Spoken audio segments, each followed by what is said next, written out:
जो नहागे जो नहागे अपने सब सुन रहल छी कलवाही सौ आरएमपी स्टूडियो के शानदार प्रस्तुति डीजे उमेश जो नहागे सुखीपुर बाजार अपन लोग अपन गीत पायल बनैन री होगे जान तोरा खातिर जो नहागे हरा जाइया छोरी पायल बनैन री होगे जान तोरा खातिर सिकड़ी बनैन री होगे जान तोरा खातिर हमरा से करी के धोखा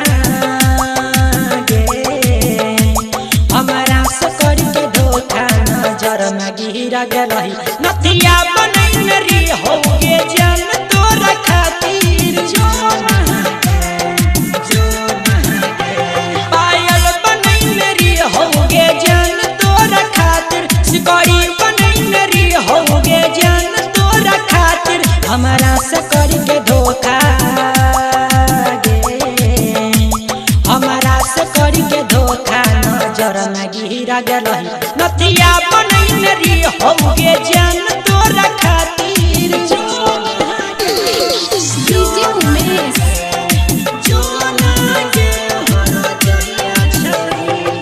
सुखीपुर बाजार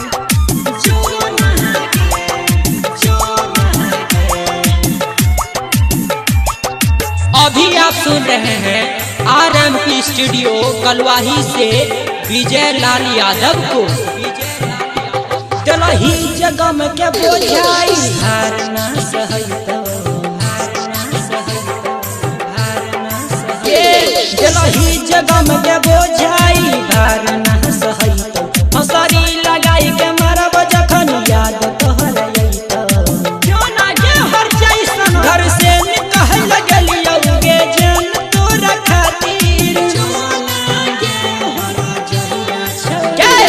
घर से निकल लगलियौ गे जान तोरा खातिर हमरा से करी के धोखा गे हमरा से करी के धोखा नजर में गिरा गेलही झुमका बनैन री होगे जान तोरा खातिर DJ Umesh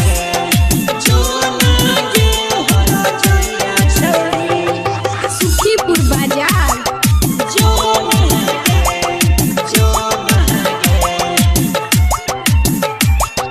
recording by RMP recording studio Kalwahi निर्माता कुंदन सिंह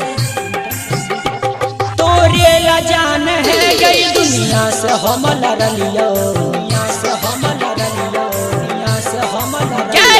तोरे ला जान है गई दुनिया से हम लड़लियो छोड़ के जे हमारा गलती गलती की तोर करलियो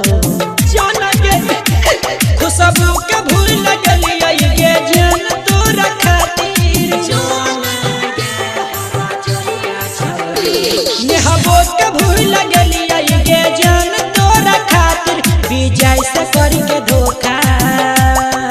गे रोशन चुनुरा के साथे प्यार बहिन देलही नथिया बनैन री होगे जान तोरा खातिर के हरा जाइया छोरी आरएमपी स्टूडियो के लाल बटन दबाकर सब्सक्राइब करी संग ही बेल आइकन के दबाना नहीं बिसरी ताकि अपने सबक समक्ष नव प्रस्तुति अभित रहे।